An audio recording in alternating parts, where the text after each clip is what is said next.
Hey everyone, welcome to Queerly Recommended, the podcast where we recommend queer books, films, TV shows, and more. I'm Tara Scott, and I review sapphic fiction at the Lesbian Review and Smart Bitches Trashy Books.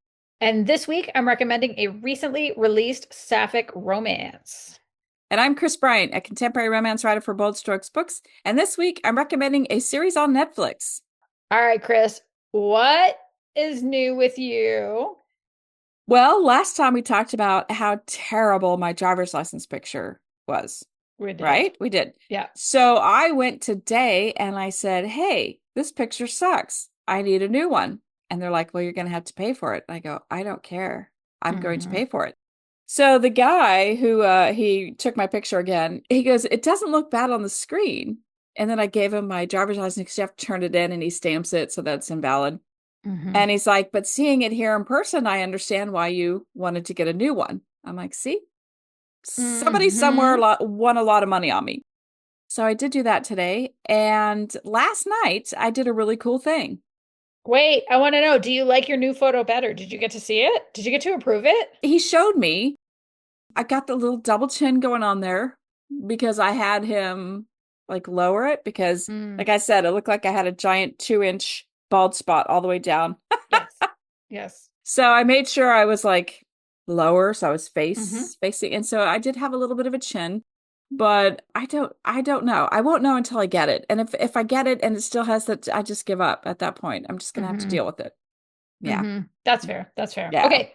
Sorry, I cut you off before you went to another topic. I just want to tell you what I did last night. So as part of my birthday present, I went to what's called a trailblazing talk. And that's at the Kaufman Center for the Performing Arts in Kansas City. And what that is, it used to be the National Geographic series. And it's where they have photographers that give presentations of their work and show photos and tell stories. And it was really, really cool. And I had season tickets for several years, and then COVID hit, and then everything went to shit. So now it's back as Trailblazing Talks. And it was the very last one in the series. So they have one every month, January, February, March, April, May. So they have 5 a season. And last night it was Franz Lanting and Christine Ekstrom. And they shared their stories about the world from wind to whales.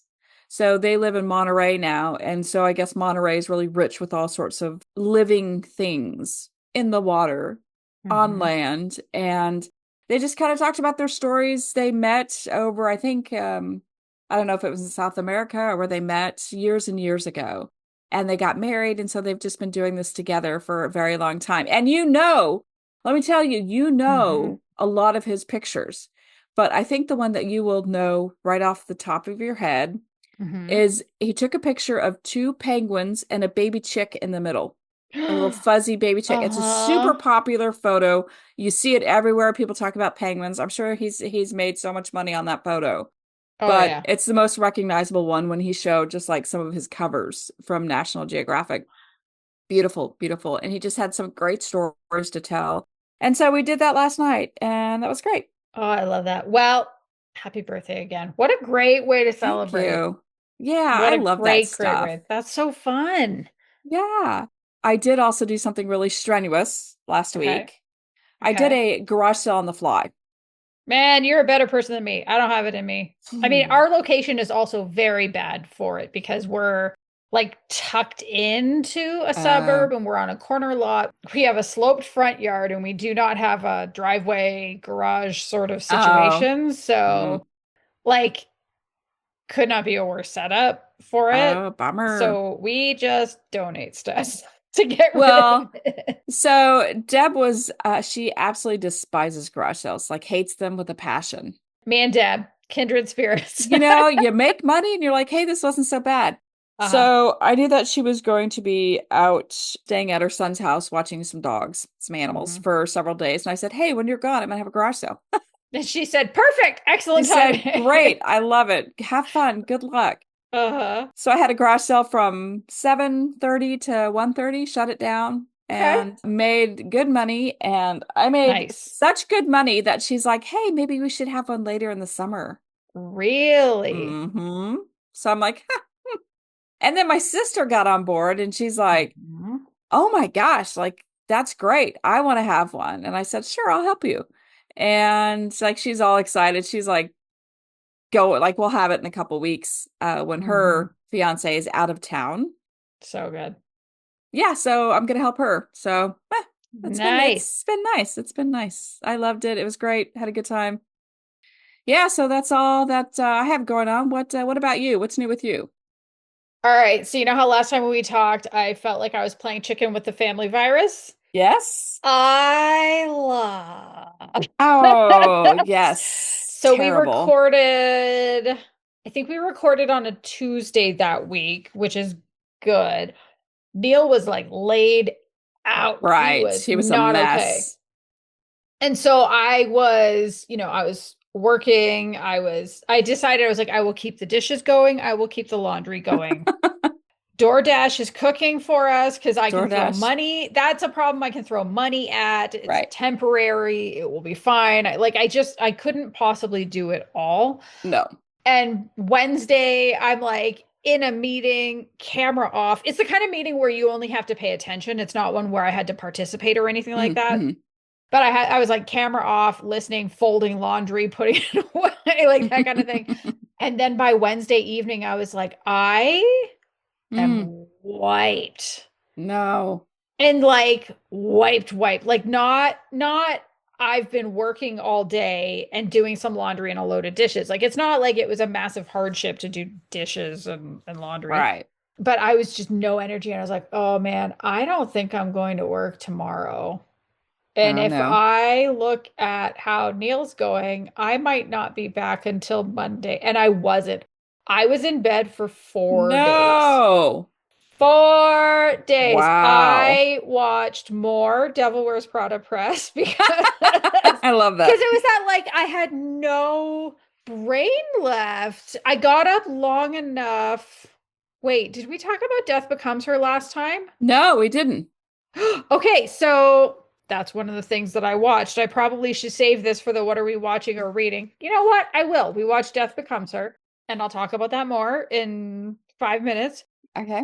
But it was like I would get up for a few hours and then say, I gotta go lay down. I ended up reading because it was like I could read. I wasn't sleeping too much. I was trying Mm. really hard not to sleep because I really didn't want to fuck my sleep schedule. Like I'm such a sensitive light sleeper that I'm Oh, super vigilant about napping. If I'm obviously like if I have a big old fever, I'm napping. If I have a massive migraine, I'm napping. you're right. But otherwise, that's my like if nothing else, that's the one piece of my sleep hygiene that I'm good at. And so I ended up reading like this 250,000 word fanfic. So I was Oh like, well, my. what else am I going to do? I'm not going Wow. anywhere. I can't do anything else. I'm watching Devil Wears Prada 2 press and that. Oh, I started watching some of the press too for the final season of Hacks. Okay, do you watch Hacks? Did you watch it? No, no, but Okay, I know I need to. I haven't watched it, but there's this like big old deal because like they've really shipped Jean Smart, and by they I mean like fans, especially the Hmm. lesbian fans, have been shipping Jean Smart and Hannah Einbender so like so much, right? Hmm. And there's an episode finally where they end up kissing, and it's so funny because like you can find clips of it, but it's basically there's this other couple, I have no idea who they are, who thinks they're a couple. And so they have to fake it. And it's so fun. And I guess that's all they're getting asked about. And that, like, they get asked about it so much in the press. Like, hey, the fans are getting what they want. They're like, they sure are. So it could have been a lot worse. I could have felt a lot worse, but it's just that like the Oh, exhaustion, the muscle aches, the coughing, the whatever. But by Monday, I was ready to go back to work. I was like, I want to wow. be not at my in my bed. I want to be talking to people. And it took a week, I think, to recover because of course the kids bounced back immediately. Like immediately. It was the parents that it It's took a not whole fair. extra Yeah. week. It's not fair. It isn't. But Yeah. alas, here we are. So, Everybody at work is sick and they're trying to tell me it's allergies. And I'm like, nope, no, it's not allergies. I know that no. it's not because you sound different on allergies and you sound different now. So you have a cold, get out of my office. Hmm. So two people have colds, three people actually. One of the engineers said he had something. Oh God. So I'm like, everybody stay out of my office. And here's the thing, Hmm. like I always know what it's coming because I'll just have one swallow and Yeah. I'm like, uh-oh, like that hurt. Hmm. Like when it took Neil down, I was like, okay, where are my supplements? Oh no, there's none. So I like quickly Oh, got some zinc, got a couple things. And I don't know if it helped, but the placebo effect has a 30% effectiveness rate. So it was worth a try.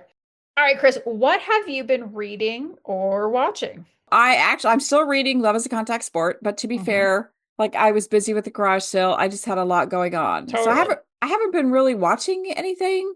Hmm. So other than Jeopardy, because I watch it every day, and Hmm. there's somebody on there now that I don't know what it is about me. Like I don't want I don't know.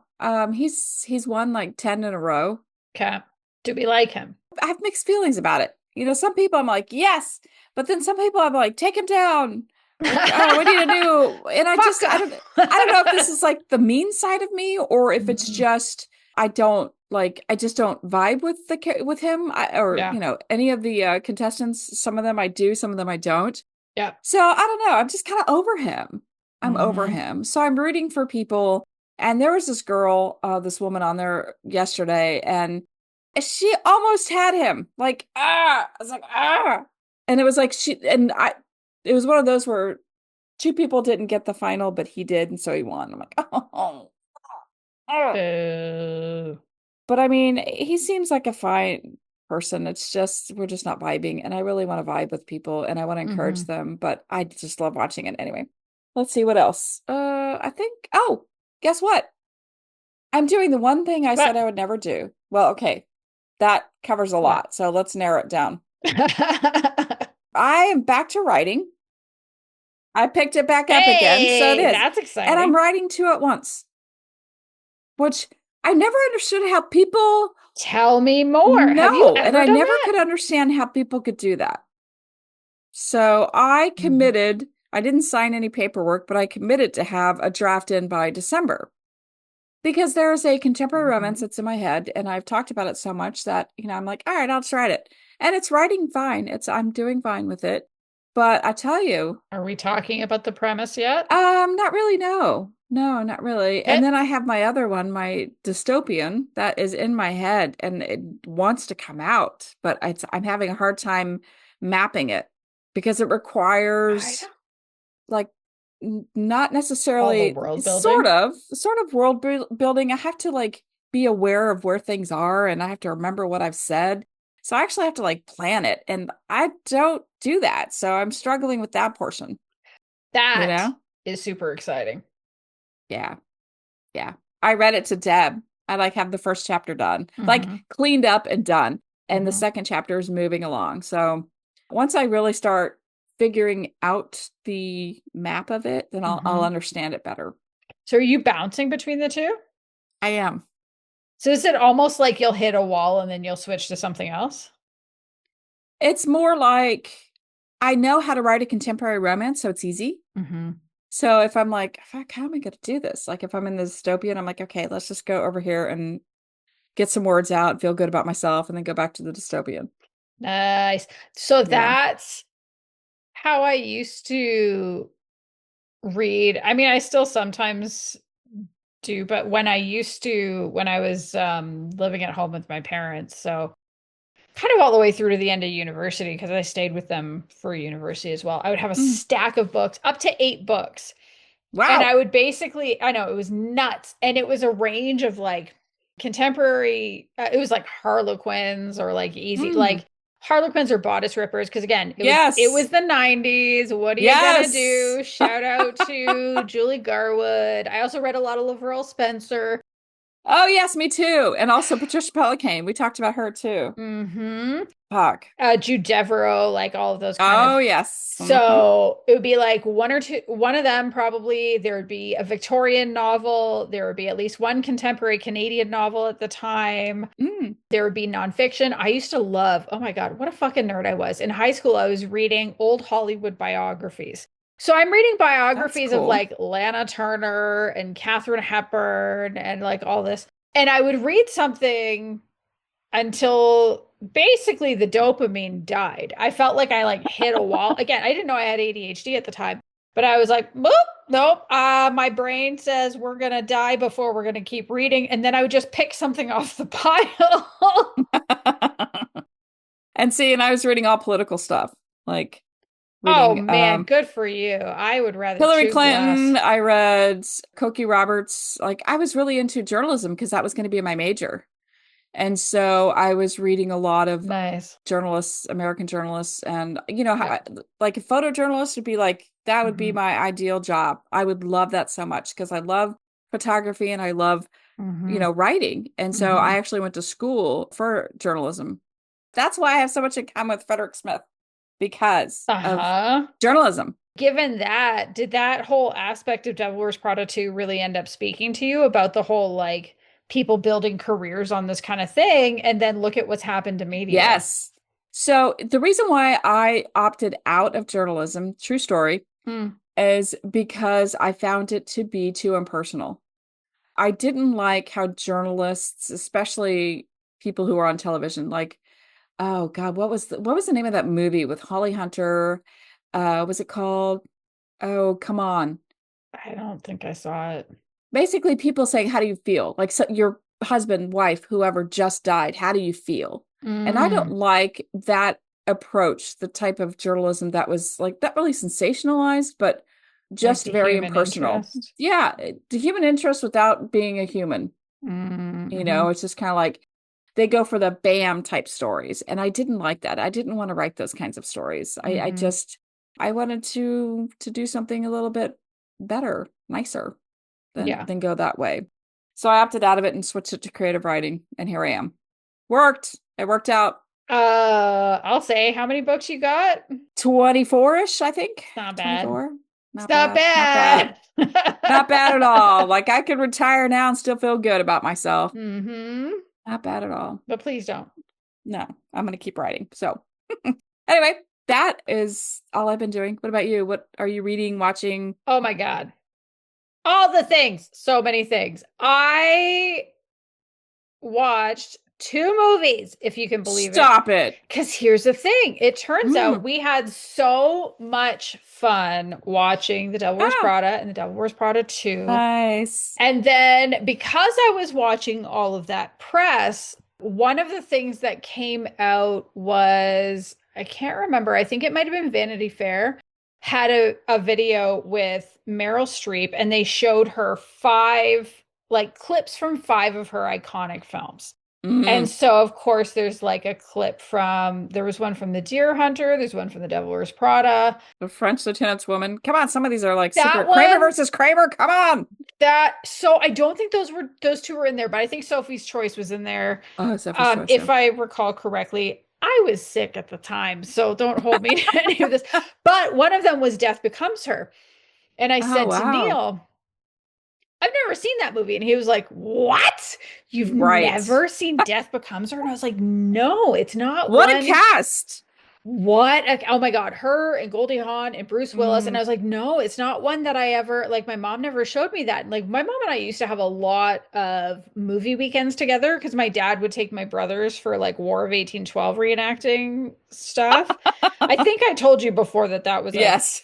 a family thing. And there were a lot of times where my mom and I were just like, nah, we would stay home and watch movies. And so Neil was like, do you think it's because of the whole, like, it is a little bit almost occulty? And I was like, I don't know, maybe. But she showed me Pretty Woman when I was like 12. So I Wow. know, right? Like, so I don't know what happened. The thing that was so interesting watching it is, first of all, it's hilarious. I laughed so hard I was crying. It mostly holds up, I think, Oh, really? except 90s humor? for, I mean, whoo-hoo. okay, except for Okay. Goldie Hawn in the fat suit. Fat suits don't hold up. They don't. They Mm-mm. truly don't. And the whole like when she's institutionalized also is doesn't, but even then it felt like a bit of a reference to One Flew Over the Cuckoo's Nest. And Oh, yeah, yeah. but the rest of it holds up so well. And I think some of it is because it gets at like, plastic surgery and that kind of thing. And it Hmm. was interesting seeing Meryl Streep reflect on it now because she said something like, I always saw it as a documentary about Beverly Hills. But if you look at now, Oh when yeah. modifications are so accessible or so much more accessible, like it's Hmm. quite easy to go and get Botox and to get fillers and like Does to she? Does she? in real life. Yeah. No. I didn't She's think so either. I think she's she's been like a purist. yeah, she's been very famously like anti that. And so I mean, even the fact that she said she saw it as a documentary about Beverly Hills, I think says a lot about her Yeah. perspective on like modifying yourself. It was so good. It's so campy. It's so wonderful. They're like the interplay between all of them is so good. I loved it. I can see why so many queer people like it. And like Jinx Monsoon, the like super famous Hmm. drag queen that won a couple of seasons of Drag Race, talked about it being one of the inspirations for her as a drag queen. And I Wow. can see it. I can absolutely see it. So, yeah, after that, we were like, hang on, we're really enjoying watching these movies. What if we come up with a list of movies to watch? So I think we're going to be doing Oh. more. But what we did was we based it on what if you made a list of movies where you drew from the core four of Devil Wears Prada because they're all such good Mm. actors, Meryl Streep, Oh Anne yeah. Hathaway, Stanley Tucci, Emily Blunt. How can you Hmm. go wrong Right. with those I'm four? trying to think of like, did any of them do a bad movie?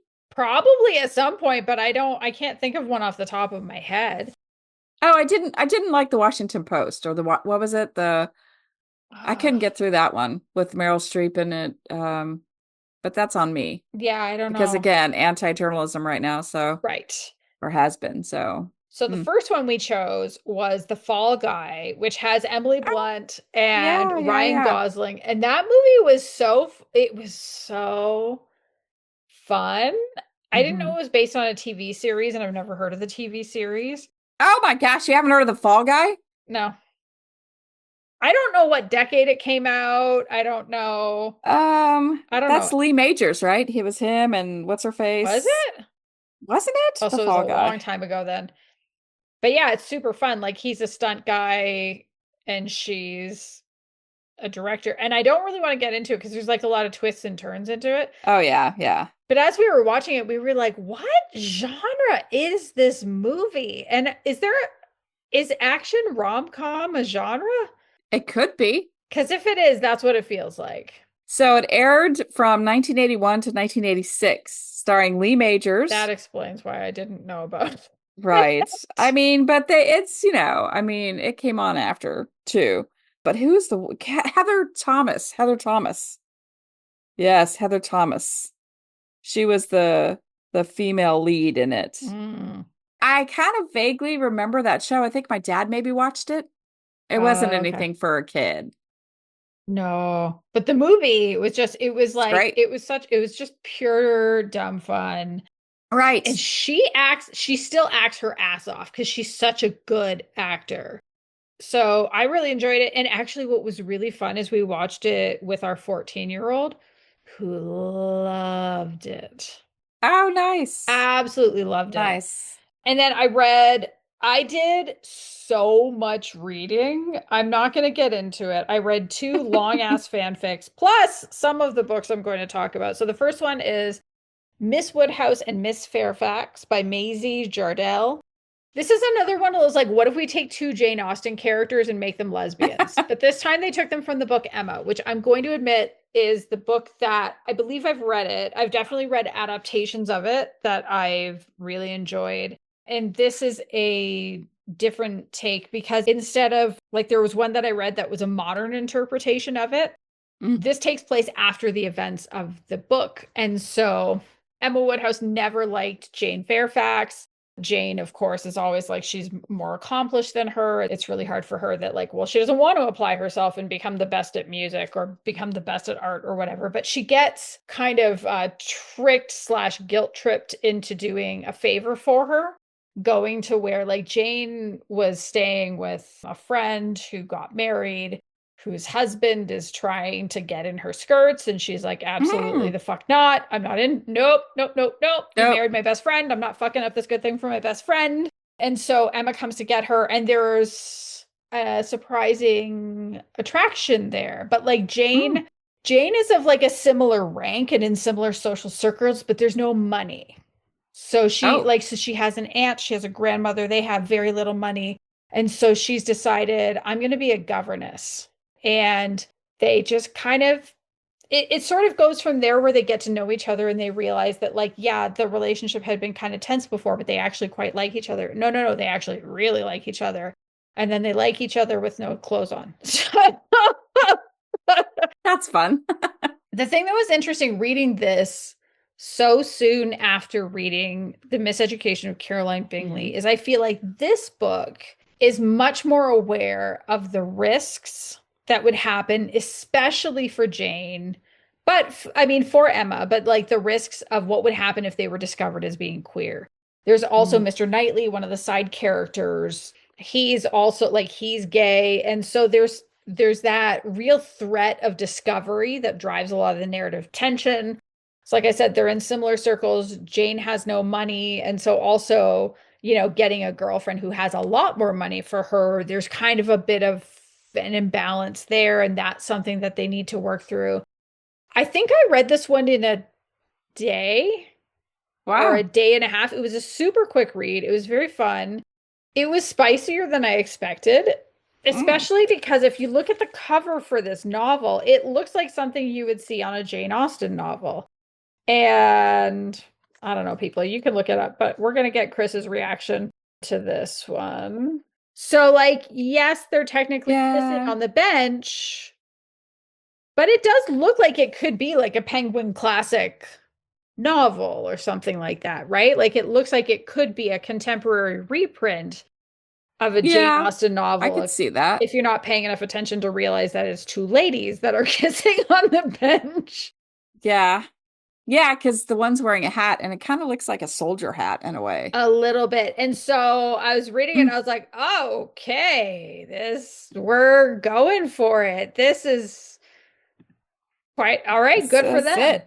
So Woo. I think if, you want something quick and fun and spicy and set in a Jane Austen novel, that's a fun one. And it's available on Kindle Unlimited. Okay.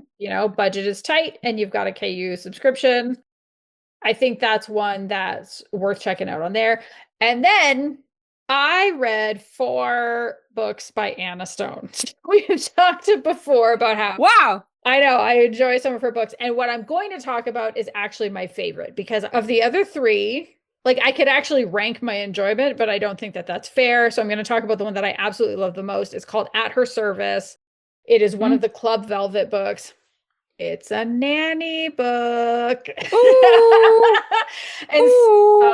and so Abby Peters is she's a nanny. The kids that she takes care of are great, but her bosses are kind of assholes and she's having a hard time getting by. And then at a park, she kind of runs into this Hollywood executive, Valerie Kane, her 2-year-old daughter, because she found her 2-year-old daughter and she like her, because her kid, I don't know, like tripped and skinned her knee and she like cleaned it up and she's like, what's your name? And she's like, wait, my daughter told you her name? She talked to you? She doesn't talk to anybody. She doesn't like anybody. And she seems to trust you. Come and be our live-in nanny. Wow. After, of course, doing Okay. the police check, doing all the responsible things Good. to do. So it says, she's like a very powerful woman in Hollywood. Because she's black, I was like, okay, so is she supposed to be kind of like a Shonda Rhimes? But like literally the only similarity is that like powerful black woman in Hollywood who Mm-hmm. produces things. There's no other comparison that I would make. She's also a dominatrix, and she's one of the Oh. co-owners who runs Club Velvet, which shows up in another book that I talked about in another Oh episode. yeah. Right. Right. Yes. I remember this. Yes. And so Club Velvet is this like luxury club for women who like to play together. Valerie's not looking for a relationship. Like she's all about her career and her daughter, but there's something there. Abby technically is supposed to be off limits because she's the nanny, but like the vibe is so good for them. Mm. Of course, there is always some kind of a villain or an obstacle. Oh, And in this case, it's her ex-wife who's like, no, I always. want you back. And it's like, fuck off. Always the ex-wife. But she wants to protect Abby because she's afraid, like, what is going to happen to her if all of this comes out. And so I loved it. All the books that I read were quick and fun. This was the one that I enjoyed the most because I thought the Mm. chemistry was just absolutely incredible. I thought they worked so well as a couple. The villain made sense. It worked all right. Again, Mhm. it was on Kindle Unlimited. I enjoyed it so much I paid for a copy. Wow. Because I For know it's you. one that I want to come back to on a day where I'm like, I don't know. Sick. Yeah, go back to something familiar and Right. fun and sweet. And so I thought the scenario was great. Chemistry was amazing. The ending was perfect. There were a couple of others that were good. And there was one other that I quite liked that had a sugar baby situation. But this was the one. Mm. This was, oh my God, this one was so good. But the sugar baby situation, it's called Hers to Keep. And so I thought Mm. that one was also quite good. That's part of a series where it's like a different couple in every book. And it's like a former art student hates her life working at a call center selling insurance that nobody needs. Mhm. Like truly, like too much insurance, like it's too expensive and it's dumb. Oh, yeah. So she and her best friend get drunk one night, and her friend signs her up for this like sugar baby website where you can find a sugar daddy or mama, and she thinks Mm. she's straight until she meets, this rich woman who runs a company and works from home. And yeah, she's not straight, I guess is what I'll say. That one was fun too. That one was actually like, it was quite lovely. But if I had to say, if you're only going to get one off Kindle Unlimited, I would say At Her Service. But I enjoyed them both very much. So, Mm. Nice. Kris, Yes. what is your official recommendation today? So my official recommendation is a show on Netflix Mm-hmm. called Running Point. And it's a comedy and I love it. I absolutely love it. Mm. So here's the little quick synopsis. Isla Gordon, overlooked her whole life, is appointed president of the LA Waves basketball team, a family business, when her brother enters rehab. So Kate Hudson, she is Isla Gordon, Ooh. and she is a hot fucking mess and in a hot fucking mess of a family. I mean, this is a terrible family. So they own Hmm. this NBA team and Kate has, her name is Isla. So Isla has lived her life like Paris Hilton. Hmm. She has three brothers and they're all in the business and they don't, how do I want to say this? Like one brother is, and he is the president of this company. There's another brother who just happens to be there and he used to play basketball like for like a quarter or something and then he got hurt. But he's always around. He's kind of Hmm. just a, I don't even know what to call him. And then there's a brother named Sandy and he is the CFO. But anyway, I'm actually recommending both seasons, but the second season is the one that where there's a lot of queer representation. First one Nice. there is, but the second one just kind of ties it all together. And it's a real quick watch. I think there's like 10 episodes, but it's so fun and it's so fast that you're like, oh, let's just roll into the second season. Hmm. In the shit show that's our world now, it's a nice getaway for sure. Yeah. This is a really nice getaway. So Sandy, what the brother who's the CFO, he's gay. He's the gay. He's the gay in the show. He is gay. And Hmm. so the first season he's kind of, you know, he's gay. We know he's gay.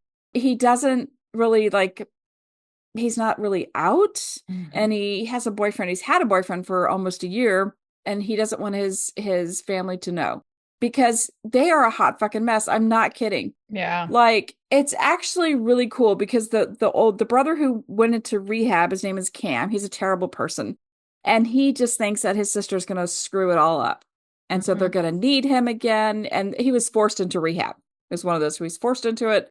And so he was kind of setting up for failure, like the whole team, the whole company. And so she has to make all these decisions. She has to try to get money in because her brother screwed everything up. So Sandy, Hmm. he's not likable. He really isn't. He's just kind of like a I don't know. He knows nothing about basketball. I mean, he knows basketball, but like he can't play it, and he never like nobody ever listens to him about anything, and he doesn't really have an opinion. He's just there to shuffle money around and try to get as much as he can for the team and for his Yeah. family. And so Isla takes over, and so in the first season, she does a lot of improvements, and it's great because she knows basketball better than anybody else in the family. But they just never give her a shot because she's a woman and Uh-huh. women don't know anything about basketball or sports. And they never like listen to her. So she comes in and she like turns this team around and it's fantastic. So by the second season, which is the season that where Sandy comes out and it's great and he gets a lot of support. Like she's like the glue of the family now Mhm. and everybody's not so big of a loser anymore. It's Nice. just one of those where like it really helps, everybody's trying to be a better person because they all started from like the sewer. I mean, it's just Hmm. they're just like not good people.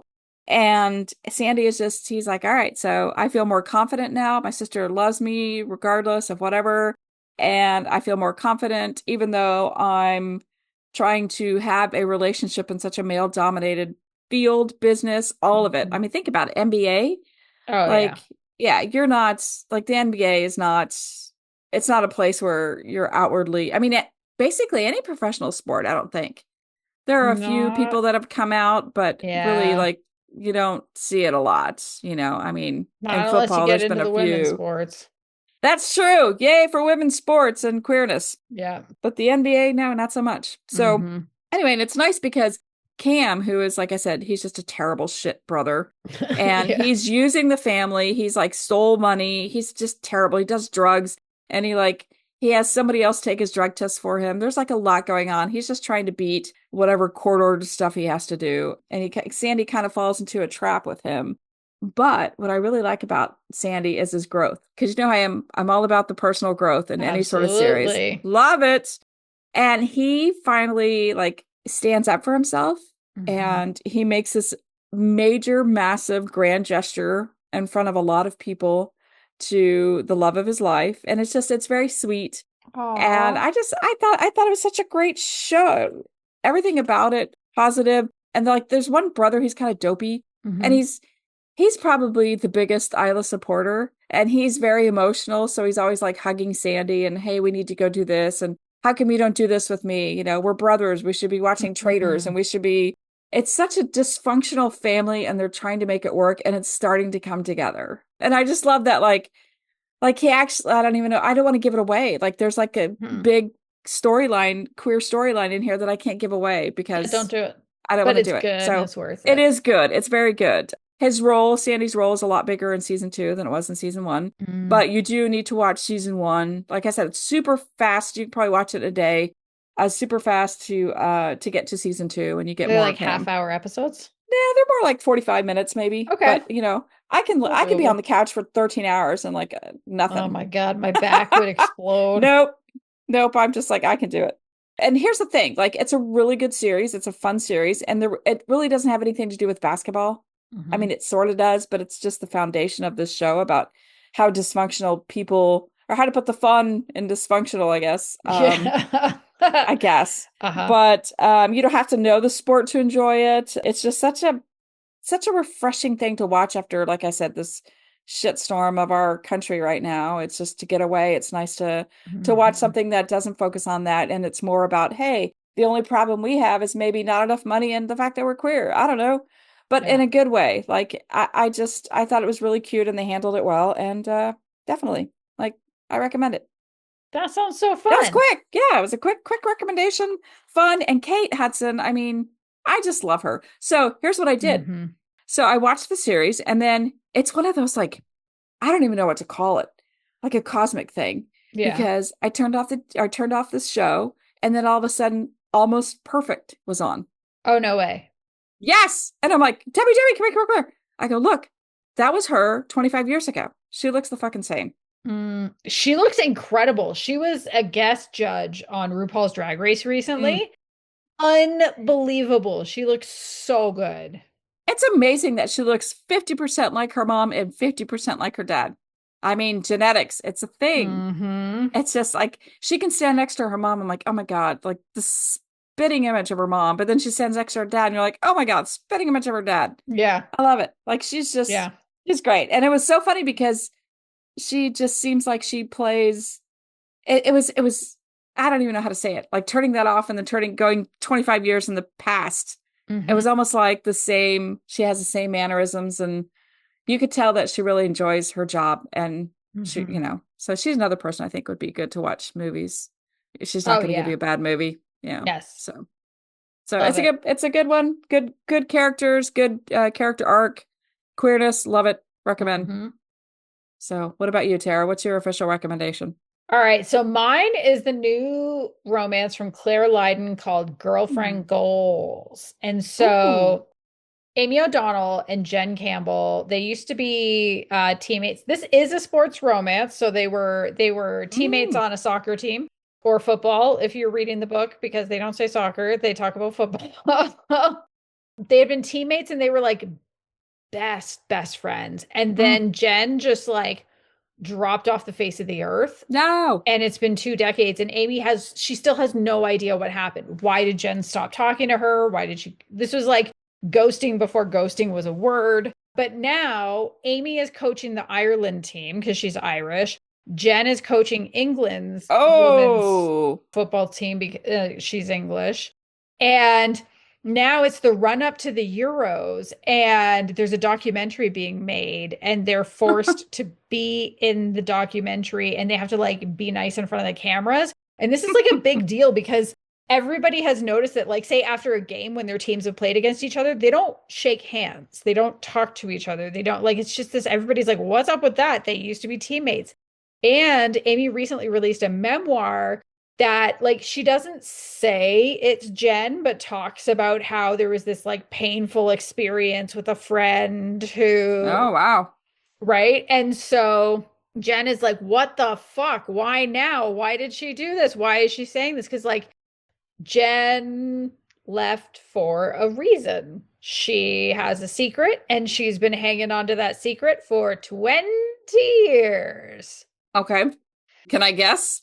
No, I'll let you tell. It's your recommendation. I'll be quiet. Sorry. You can guess after we're done recording. Okay. The whole process of the Euros is 6 months, and they're gonna have to be together for 6 months. Ooh. And can they do it? And a romance does it. This is absolutely a romance novel. This was another really fast read. I think I read this Hmm. one again within like 24 to 36 hours. Nice. And the thing that I thought was really interesting, so it has a lot of tropes. And it also has the vibes of some that don't necessarily apply. So it's like Mm. being promoted as a rivals to lovers story, but it also feels like a second chance romance, even though they were never lovers because they had been best friends and they were so close. And so it's this like, is there such thing as like best friends to ghosting to rivals to lovers? Because if there Hmm.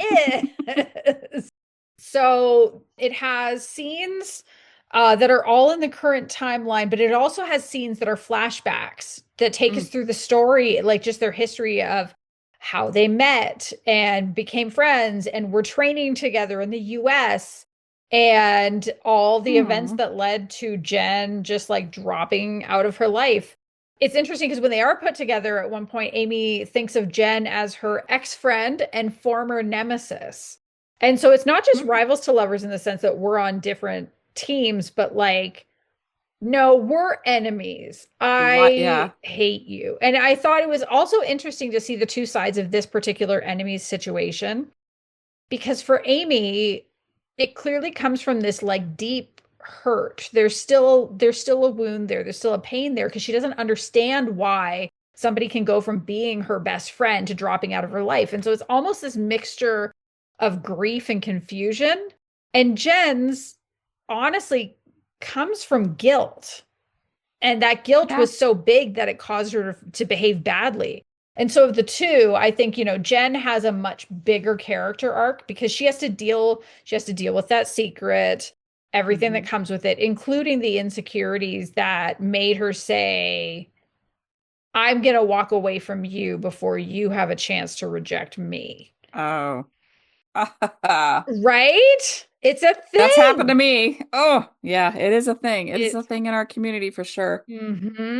Which isn't to say that Amy doesn't have an arc. Amy more in her case, it's more like she has some major life choices to make because she's been living in England. Her mom and her niece. I'm sorry, it's been like 6 books and a couple big fanfics since I read this.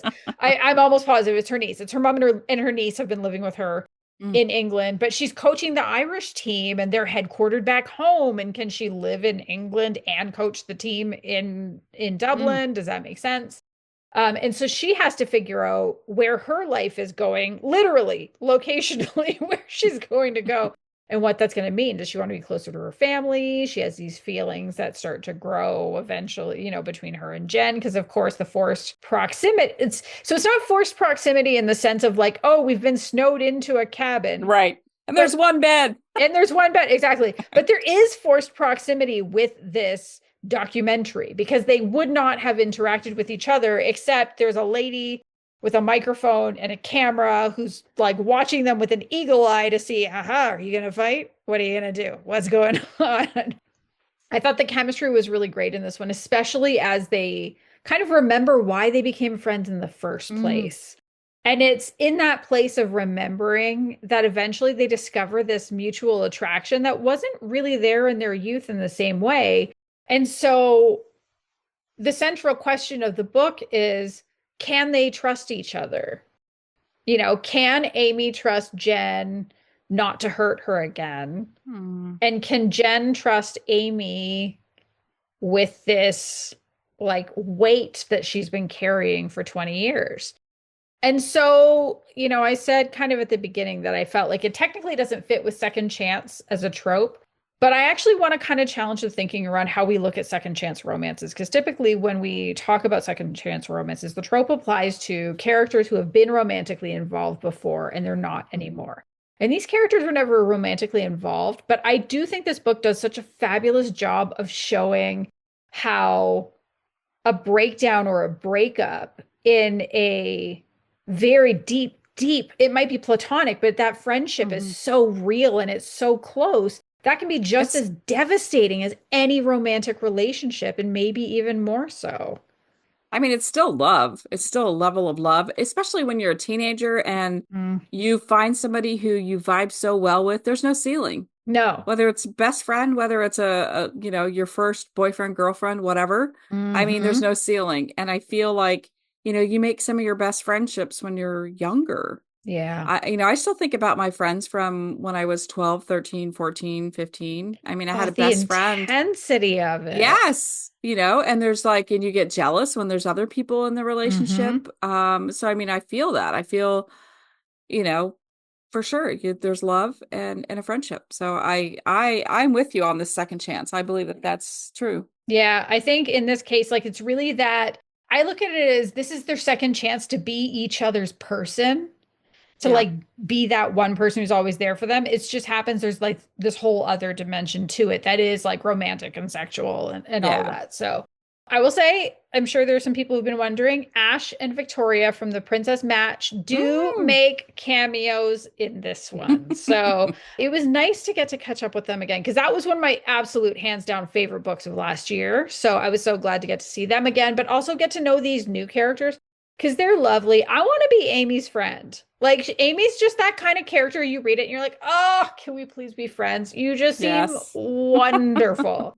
So if you like sports romances, slow burns, enemies to lovers, and our expanded definition of second Yes. chances, Agreed. then I think Girlfriend Goals is definitely Oh, one to check out.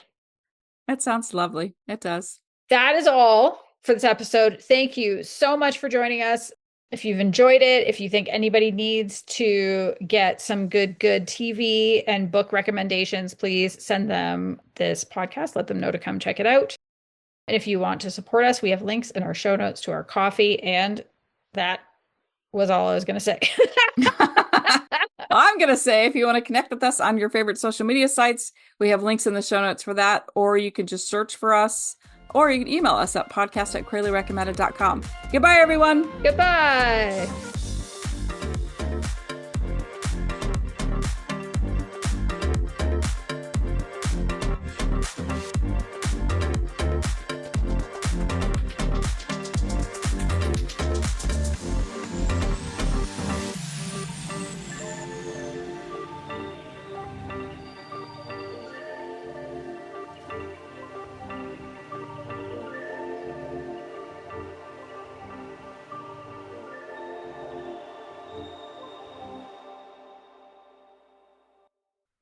She had a baby. She had a baby. Was it a baby? Did she have a baby? I'm gonna stop recording. Oh shit, that's right. Baby.